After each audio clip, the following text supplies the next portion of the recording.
guys, selamat datang di OOP, Obrolan Programmer.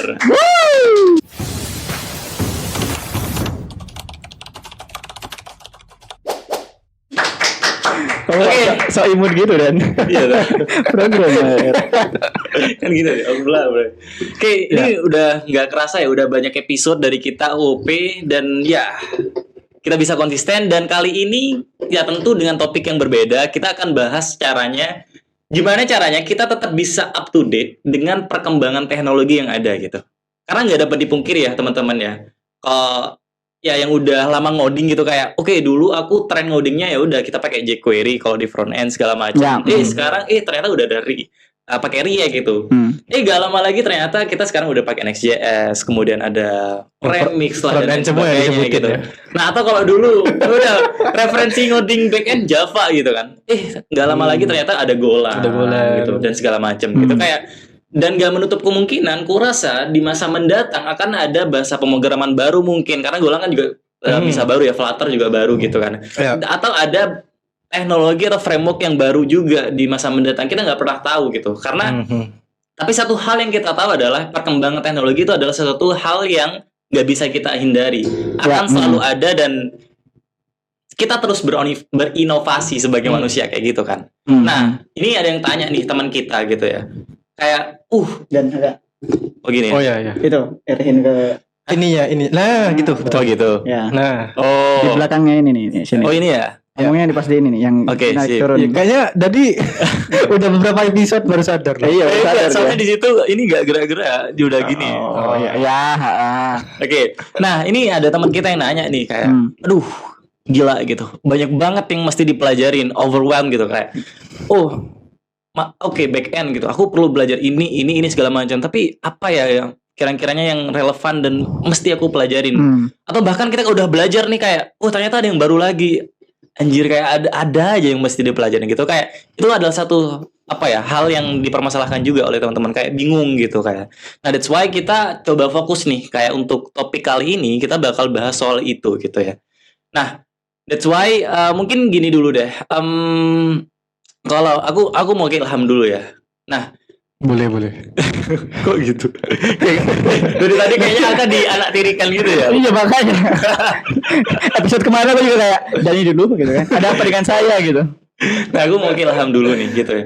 Nah, mungkin jauh sebelum kesana gitu, aku pengen tahu nih responsmu gitu kayak menanggapi perkembangan teknologi ini gitu. Karena kan ada dua hal yang mungkin yang kemungkinan ya. Kok ada hal yang baru lagi gitu kayak kemarin perasaan udah belajar ini kok belajar baru lagi, atau bahkan ada kayak yang excited gitu. Tapi kalau dari point of view-mu sendiri itu how do you see, gimana kamu ngelihat perkembangan teknologi yang ada ini gitu? Oke. Iya benar kata Dani tadi sih, perkembangan teknologi itu cepat banget dan ya bahkan 3 bulan nggak perlu 3 bulan sih, mungkin bulan depan itu ada lagi udah yang library baru, framework baru, bahkan bahasa pemrograman baru gitu kan. Dan ya kita nggak bisa lari dari itu ya, dari perkembangan teknologinya gitu. Karena kalau kata guru saya itu, dia pernah bilang kalau kita nggak mau mengikuti perkembangan teknologi, kita akan tergilas dengan perkembangan itu tersendiri. Artinya kita nggak akan relevan dengan industri kalau kita nggak mau ikut perkembangannya gitu. Akhirnya kita akan jatuh pada lubang kesuraman kita gitu. Kita nggak akan relevan ke industri. Kita susah cari kerja mungkin. Dan ketika kita udah nggak ketika kita nggak aware lah dengan perkembangan itu gitu, akhirnya kita ketinggalan jauh dan effort untuk ngejarnya lagi itu udah agak banyak gitu, agak berat lah gitu kalau kita nggak dari awal sadar atau aware dengan perkembangan teknologinya. Jadi penting banget untuk ngikutin perkembangannya sih. Jadi mau secepat apapun ya itu memang risiko kita di bidang IT ya, di industri IT. Jadi mau nggak mau ya kita harus bersahabat dengan perkembangan teknologinya gitu. Oke, ini menarik banget sih Kak. Kayak itu hal yang nggak bisa dihindarkan, dan kenapa kita mesti catch up dengan itu karena biar kita bisa relevan gitu ya. Nah, menurutmu gimana nih point of view-mu kalau dari soal hal-hal ini gini? Iya, karena gini ya, ngomongin soal perkembangan teknologi menurutku juga kayak itu sesuatu yang nggak bakal bisa dikontrol gitu. Itu yang pasti terjadi karena apa ya, kita sebagai software engineer itu kan berarti goals-nya in the end tuh kan kayak kepuasan user kan. Oke. Gimana caranya user tuh bisa pakai aplikasi atau sistem yang kita bikin tuh benar-benar nyaman, solve problemnya dan kawan-kawan gitu kan. Dan kebutuhan user akan hal itu kayak makin berkembang gitu loh. Kayak dulu kan apa ya, internet misalkan ya, kita buka browser terus visit sebuah web itu kayak mungkin loading 5 detik gitu ya. Itu kan kayak sesuatu yang wajar dulu gitu kan. Dan sekarang udah gak tahu ya, kayak aku merasa banget 5 detik. Iya, itu lama banget. 2 detik aja blank putih ya. Oh iya. Orang Gak ada animasi, gak ada apa, gak ada tampilan loading, gak ada apa tuh kayak udah ngambek sih orang itu. iya, kayak aduh kok ini error apa gimana, back gitu kan. Nah akhirnya dari sana tuh yang bikin apa ya, kayak company-company kayak berlomba-lomba untuk gimana nih cara nge-solve masalah-masalah ini gitu kan. Nah akhirnya setelah banyak-banyak company ini yang nge-solve gitu kan, ada company A, company B, company C gitu kan, di seluruh dunia nge-solve itu, akhirnya ada yang menemukan sebuah metode lah mungkin gitu ya.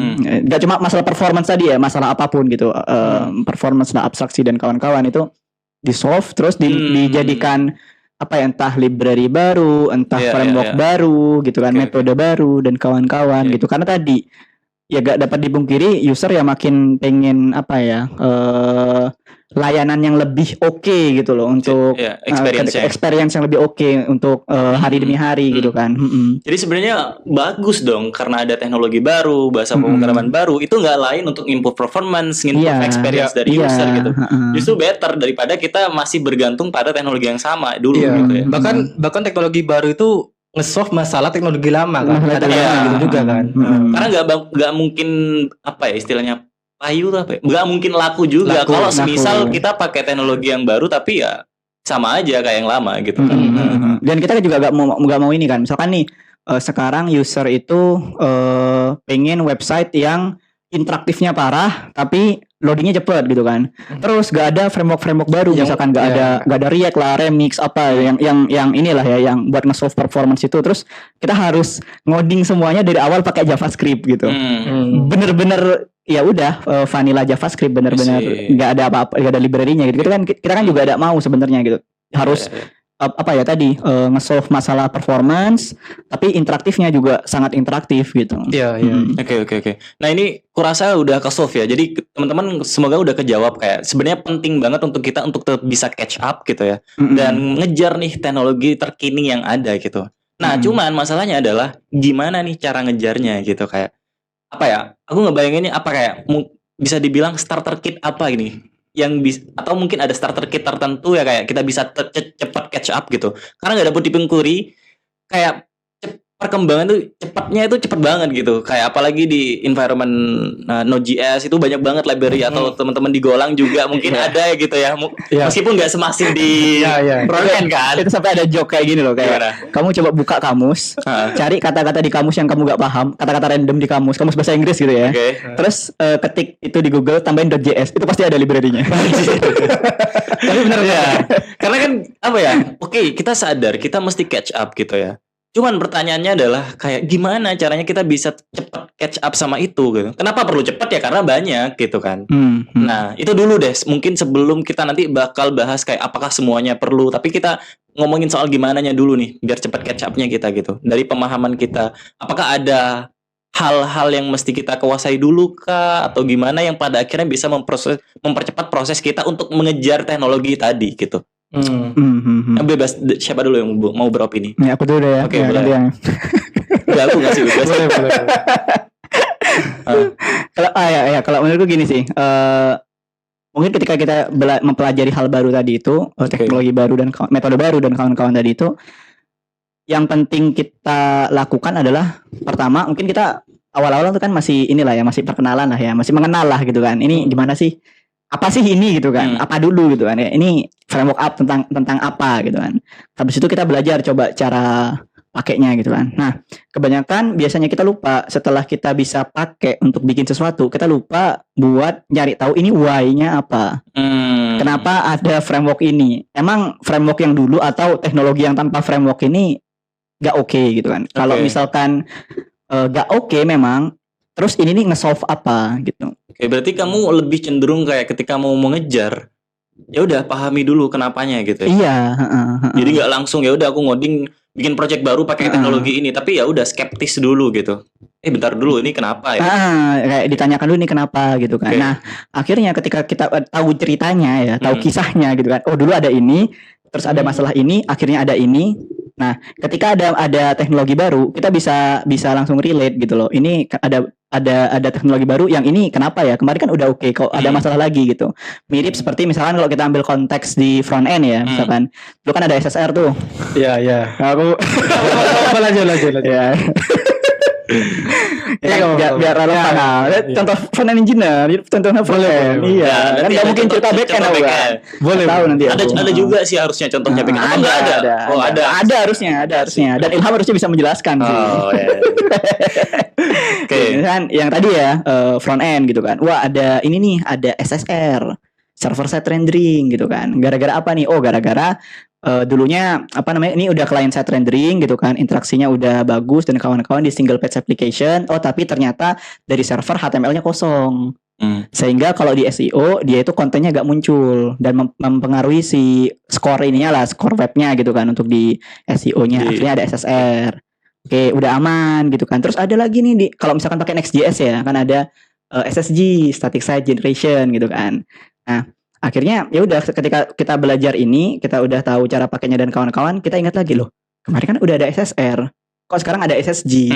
Kenapa ya? Apa nih masalahnya? Jadi gak cuma pakai doang. Nah, setelah kita ikutin, kita kan tahu, oh, kemarin itu kan pengennya awal nih, cerita awalnya nih, pengen SEO biar ke-render di server.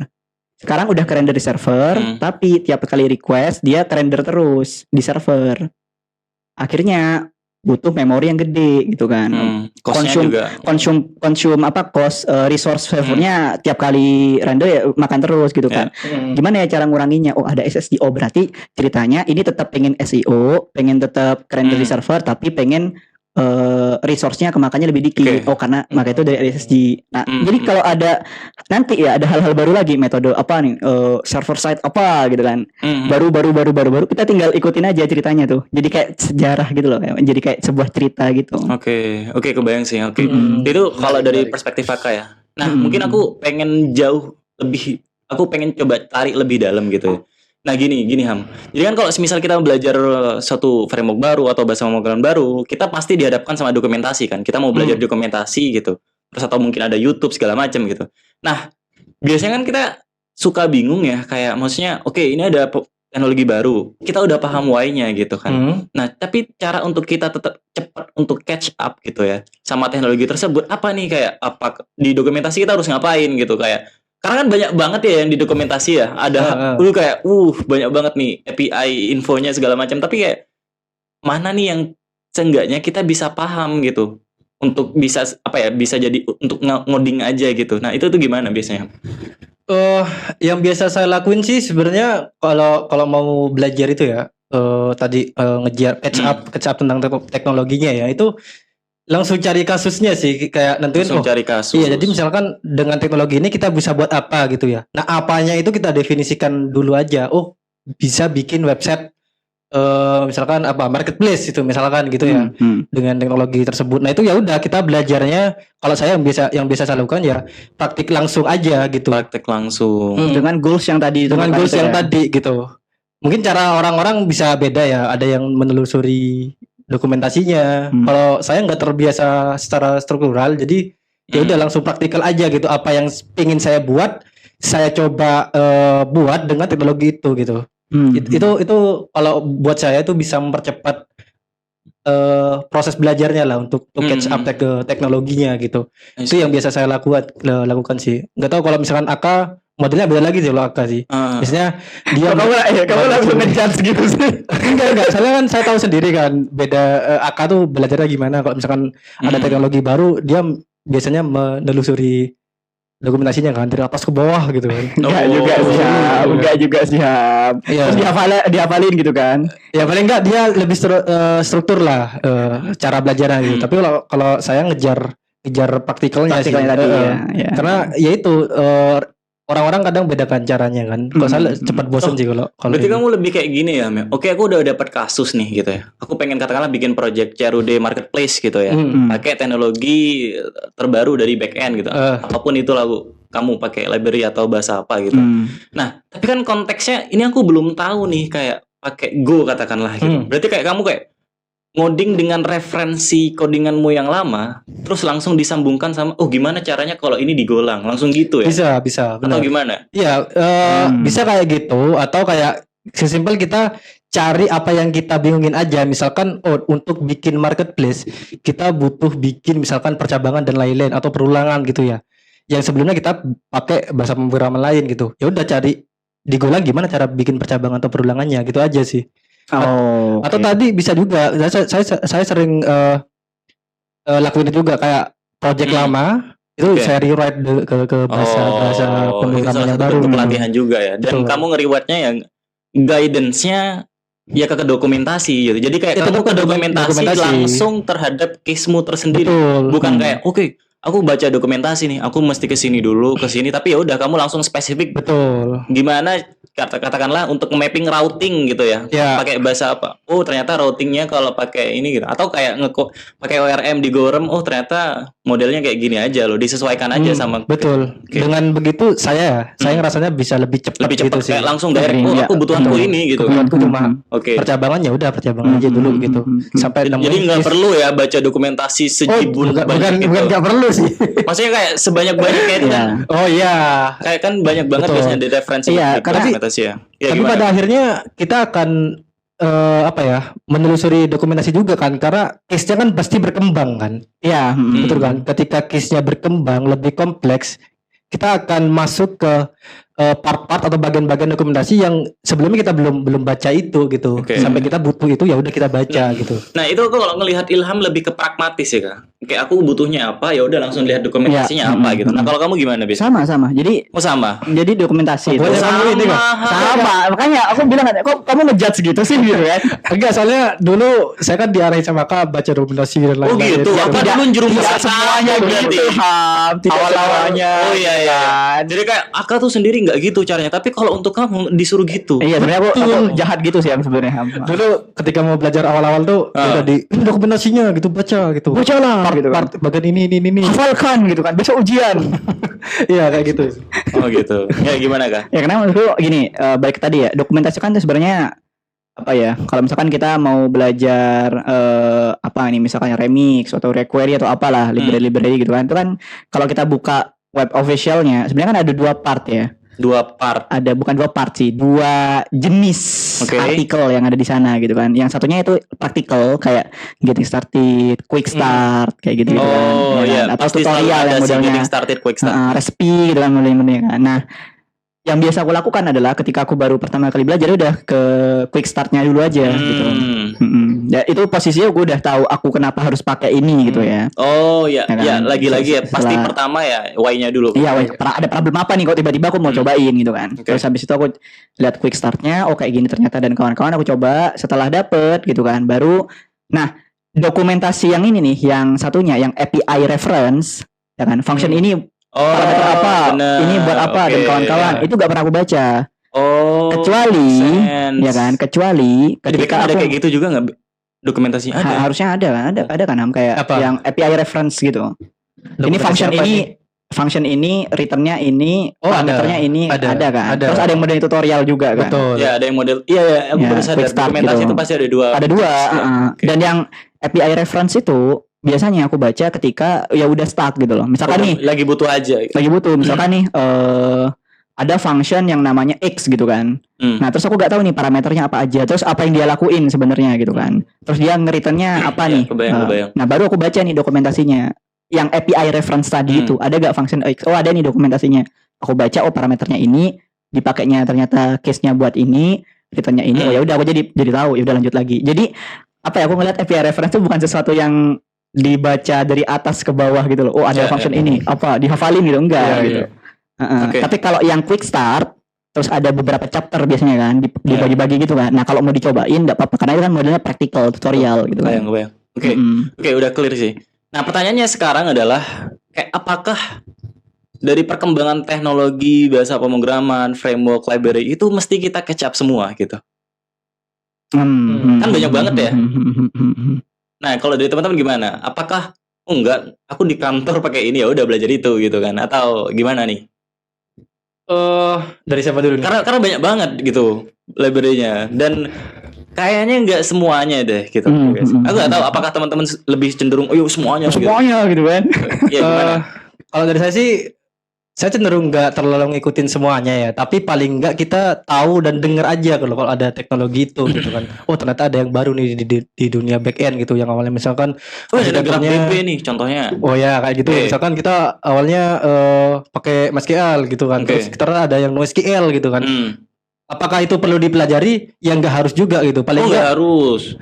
Ya kan tergantung orang ya. Dia ngomong kayak mencoba menjebak orang gitu kayak enggak harus. Kayak tadi saya diadu domba loh sama kamu kan. Iya makanya. Ya kayak tadi misalkan kita ternyata ada NoSQL gitu ya. Apakah itu perlu dipelajari? Buat saya yang nggak terlalu perlu banget gitu kan. Karena ya tergantung kita lagi butuh belajar itu atau enggak gitu kan di momen itu, di saat itu gitu. Tapi paling enggak yang bisa saya lakukan itu saya tahu kalau ada teknologi baru, ternyata ada NoSQL tuh gitu. Paling enggak denger dan tahu gitu. Misalkan di dunia arsitekturnya awalnya misalkan monolitik gitu kan. Terus ada ternyata ada microservice gitu. Meskipun saya enggak pernah nyoba, paling enggak saya tahu ada microservice gitu. Tapi kan pada akhirnya kamu belajar microservice itu kan. Nah, iya. Apa yang ngebuat kamu aku dulu cukup tahu aja. Cukup tahu ada microservice. Nah, aku masih monolitik gitu. Pada akhirnya ikut-ikutan nih gitu kan. Nah, itu kan sesuai kebutuhan orang ya. Misalkan kebutuhan di kantor misalkan perlu migrasi nih dari monolitik ke microservice gitu kan. Nah, pada akhirnya kita ya udah pelan-pelan belajar. Jadi akhirnya lebih ke gitu. kebutuhan yang kamu catch up-nya ya. Tetap pada kebutuhan gitu. Tapi kalau nggak butuh ya udah seenggaknya tahu nih gitu. Paling nggak tahu gitu. Paling nggak kita pernah baca referensinya lah atau meskipun nggak terlalu deep untuk praktikalnya ya atau ngodingnya atau dan segala macamnya gitu. Paling enggak yang saya lakukan ada ya udah saya tahu gitu ada teknologi ini gunanya ini atau nge-solve masalah apa gitu misalkan dari perkembangan dari teknologi apa gitu. Dan ya tadi sesuai kebutuhan aja karena kalau kita makan semua perkembangan teknologinya ya kita akan meledak juga karena gitu. Kita juga waktu kita terbatas tapi perkembangannya banyak banget. Sangat banyak. Meledak sih kita sih. Iya. Meledak. Gimana kalau Aka? Ya, setuju banget sama yang dikasih tahu Ilham ya karena ya kita. Kamu setuju saya terus gak? Enggak setuju kamu, enggak terima aku. Biar debat gitu ya. Iya. Ya kita bikin konten debat aja kapan-kapan. Biar panas. Biar panas gitu ya. Saya tidak setuju dengan Anda. Ini atau ada elaborasi lebih. Udah panas sih sebenarnya. Atau mau ngelaborat poinnya Ilham. Iya, jadi aku setuju kenapa karena tadi ya bayangin perkembangan teknologi kayak banyak banget gitu kan dan sebenarnya perkembangan tadi kalau kita ingat yang awal-awal gitu ya itu semua datang dari sebuah masalah gitu kan. Ada masalah sekarang terus akhirnya ada solusi tadi itu ya solusinya bentuk nyatanya perwujudannya adalah sebuah framework library dan kawan-kawan gitu kan. Nah tapi pertanyaannya adalah apakah yang kita alami sekarang masalah yang kita alami sekarang tuh adalah masalah yang sama yang di-solve sama si teknologi ini gitu kan. Nah, bisa jadi iya, tapi bisa jadi enggak gitu kan. Nah, kalau misalkan enggak gitu kan. Apa yang kamu lakukan? Ya udah, enggak perlu ke sana berarti kan enggak wajib ikut-ikutan ke sana. Tapi aku juga agree sama Ilham, paling enggak kita tahu. Kenapa? Karena tadi sampai kita tahu ini masalahnya apa yang di-solve. Berarti kan kita udah baca-baca paling enggak. Ya kan? Kayak wah ada metode apa nih misalkan tadi SSG gitu kan yang nge-improve si SSR gitu misalkan ya. Nah ya kita lihat kenapa kok ada ini karena untuk ngehemat resource misalkan lah. Nah terus kita kembalikan lagi kasus sekarang kita butuh ngehemat resource gak? Kayaknya enggak karena usernya masih gak sebanyak itu gitu misalkan. Ya udah gak perlu pindah ke sana tapi ketika kita nanti beneran dapat masalah itu kita udah tahu jawabannya. SSG gitu kan. Nah iya kayak gitu sih. Jadi ngebalance tadi itu, ngebalance antara cukup tahu gitu ya, sama ya udah ini butuh ya udah aku bakal deep dive di situ gitu. Nah ini juga menarik sih menurutku. Ini aku tiba-tiba kepikiran barusan gitu. Ngomongin soal background kenapa framework, library atau bahasa pemrograman tertentu muncul karena ada menyelesaikan suatu masalah. Tapi pasti ada kompetitor. Aku bisa bilang kompetitornya dari library tersebut kan. Oh ya, Kayak nih React nih, ada Vue, ada Svelte. Svelte kayaknya komputer next ya. Aku nggak tahu.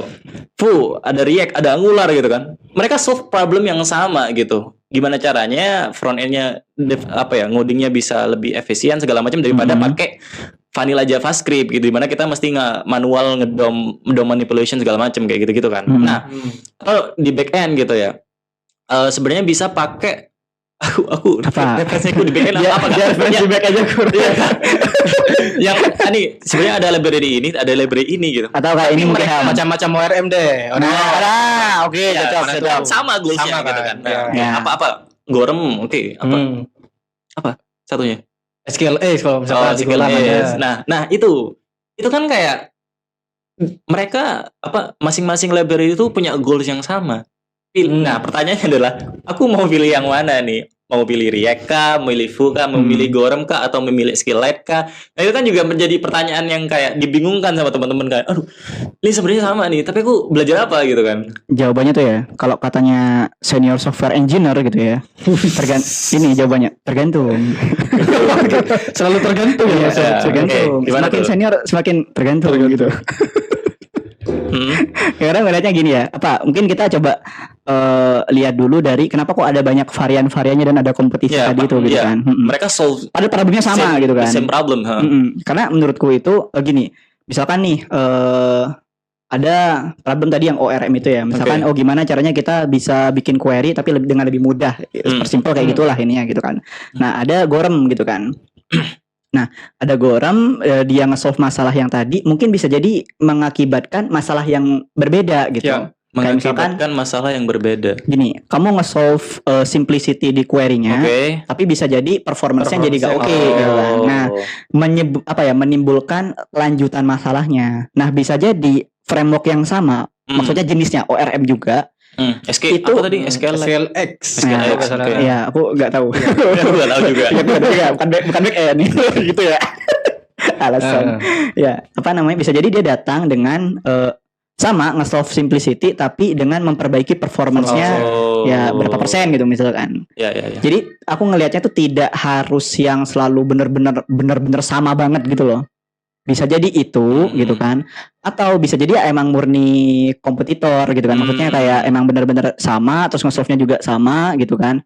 Mungkin dengan sintaksnya berbeda gitu misalkan, lebih cocok sama developer yang ngebuat si library ini gitu kan.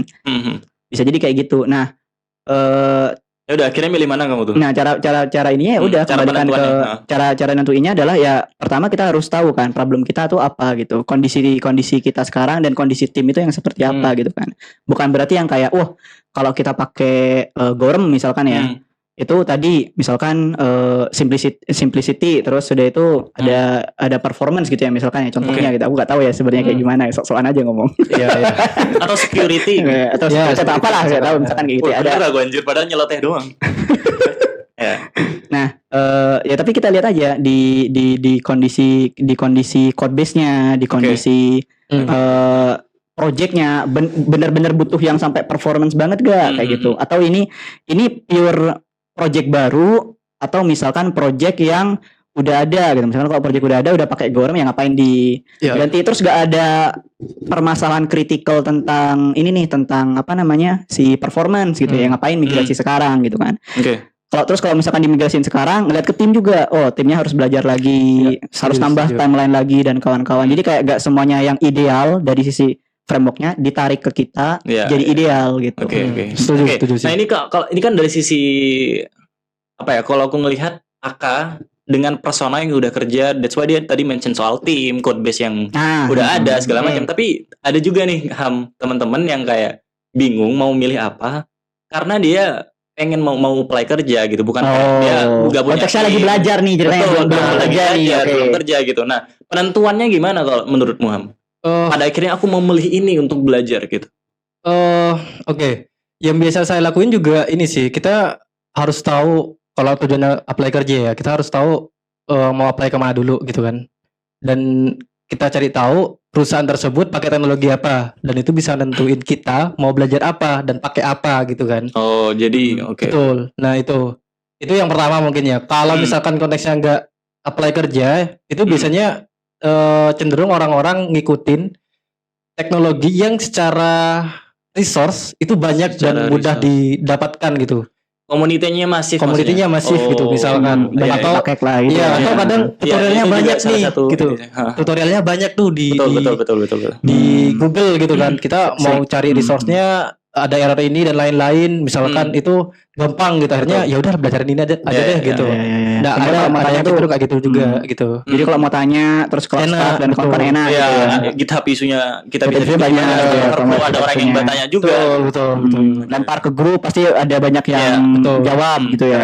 Saking banyaknya orang yang pakai itu gitu. Iya, dan itu ya sering saya lakuin juga gitu. Termasuk ketika mau apply gitu, ya udah belajar apa nih buat apply gitu. Ya udah, saya mau apply kemana ya? Ke perusahaan X gitu. Hmm. Perusahaan X pakai apa gitu? Oh, X Twitter ya. Twitter. Iya dong. Oh gitu X kan. Ya, kayak gitu. Saya cari tahu tuh teknologi dalamnya itu apa. Akhirnya ya udah, saya memutuskan untuk belajar teknologi yang Oke. ada dan dipakai di perusahaan tersebut. Gitu. Oke, terakhir ya, aku pengen ulik lebih lanjut lagi. Salah satu concern dari teman-teman yaitu adalah dari mana gitu. Kayak kita bisa dapetin informasi, oh ternyata ada teknologi terbaru ini loh gitu. Oh ternyata ada teknologi terbaru ini loh di backend segala macam. Kayak sumber informasinya, gimana cara kita bisa catch up dengan info-info tersebut gitu. Karena kayak kita bahkan mungkin nggak pernah tahu ya, oh ternyata ada library itu untuk nge-solve masalah itu ya. Iya. Iya kan, kayak saking banyaknya dan segala macam, kayak kita kadang kayak mana dapat informasi itu dan kayak gimana kita bisa tahu dan bisa catch up gitu, dan untuk pada akhirnya memilih gitu. Nah itu gimana teman-teman? Cara cari informasinya berarti ya. Cara mendapatkan informasinya. Cara mendapatkan informasinya.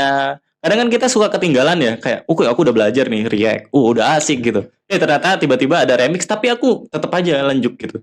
Nggak tahu kalau ada remix karena belum pernah denger remix gitu kan. Betul. Nah kayak padahal itu ada untuk nge-solve masalah gitu, dan aku nggak tahu kadang gitu. Nah, gimana cara kita bisa tahu dan mendapatkan informasi-informasi tentang teknologi-teknologi atau mungkin bahasa itu dari mana teman-teman biasanya? Apa yang dilakukan biasanya? Gitu. Oke. Dari aku dulu mungkin. Kamu lagi mikir ya, makanya kelempar ke saya. Saya dulu deh.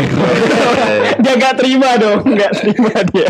Ya, kalau informasi tentang perkembangannya, mungkin kalau orang-orang yang udah kerja itu bisa terbantu di kantornya masing-masing ya. Misalkan sering lah ada senior-senior yang kadang ngasih informasi, oh ternyata ada teknologi ini nih baru gitu kan. Biasanya dari tim platform tuh gitu. Oh iya, tim platform tuh biasanya tuh suka habis ada. kulik ini aku nih keren banget gitu. Betul. Nah, kadang Platform ya kalau kita udah ada di industri ya lingkungan kita udah bisa nge-support kita untuk dapat informasi itu gitu kan.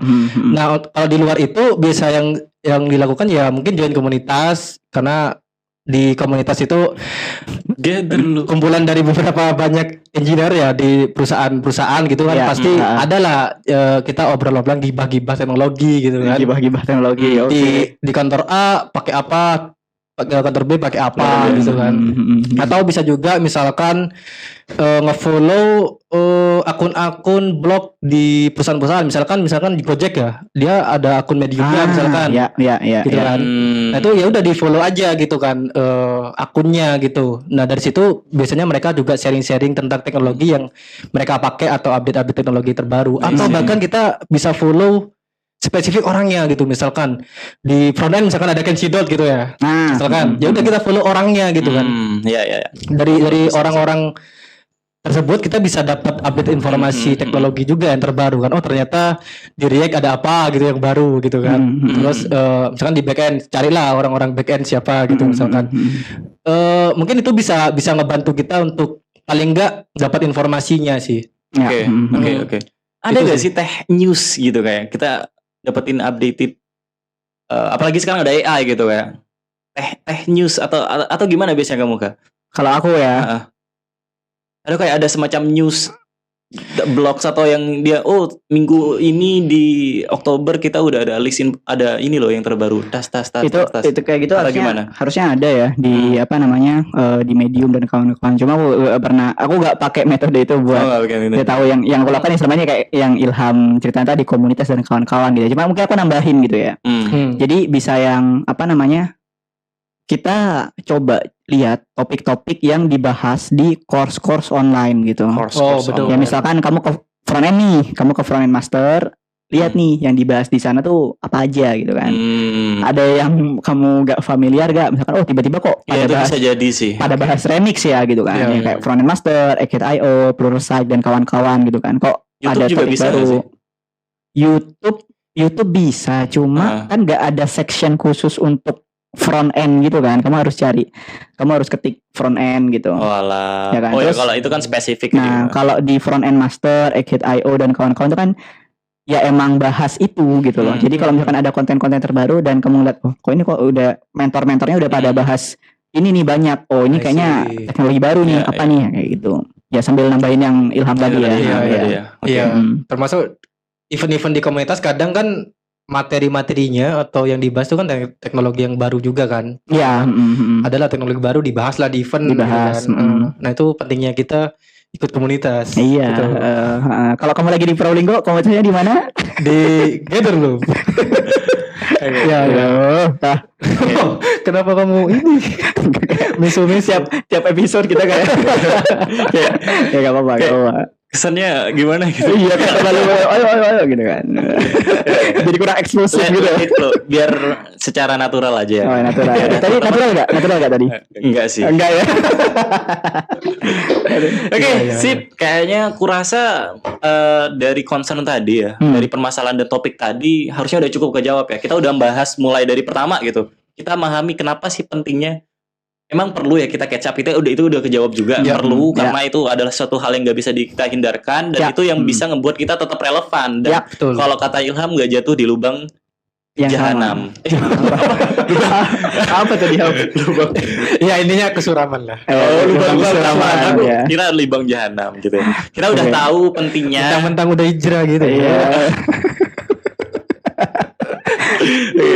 Anyway, kita udah tahu pentingnya dan kita juga tadi udah sempat bahas nih kayak gimana caranya bisa catch up sama itu gitu. Dengan tadi ya baca dokumentasi ya pragmatis saja sesuai dengan kebutuhan. Kalau untuk API reference-nya ya udah kita ngoding, dengan tadi Ilham ngambil case practical nih apa, ya udah kita langsung nge-reference atau yang dengan cara Aka tadi pahami dulu nih why-nya gitu kayak. Once udah paham why-nya ya udah coba ke quick start, getting started segala macam yang modelnya itu kayak macam blog tutorial gitu.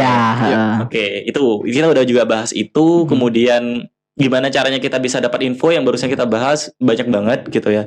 Bisa dari teman kerja, exposure-nya atau ngefollow orang yang bisa kita idolakan dalam tanda kutip teknologinya, bukan orang-orangnya.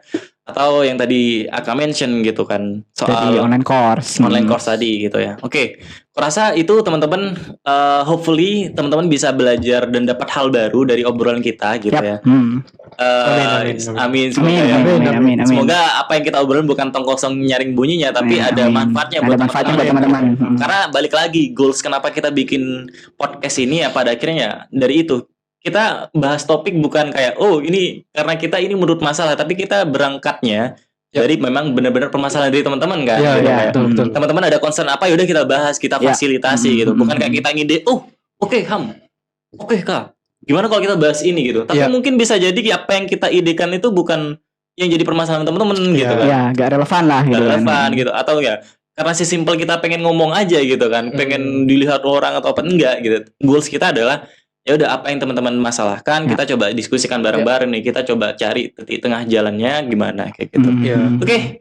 Ya buat teman-teman sekali lagi keingetin ya kalau misal ada concern permasalahan yang sama seputar teknologi, IT, ngoding segala macam, boleh banget kalau misal mau tanya join grup bisa ya, gatherloop.co/join ya. Ya, gatherloop.co/join. Kalau mau datang langsung /location. /location. Oh ya, mungkin nambah juga buat teman-teman yang mau punya keresahan terus mau dibahas gitu kan keresahannya di podcast ini kan nanti di deskripsi mungkin ya ada form. Oh ya, ada formnya bisa di-submit aja sih. Minta tolong editor dimasukin. Atau juga bisa komen aja. Komen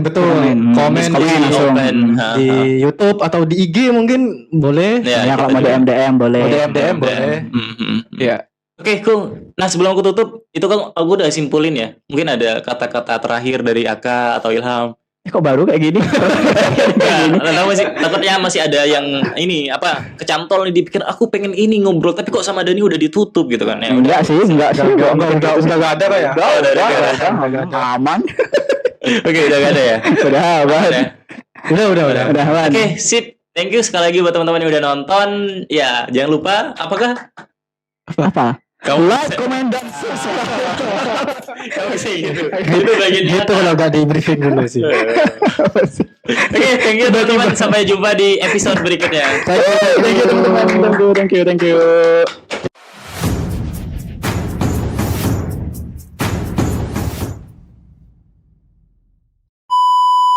Oh, Ami.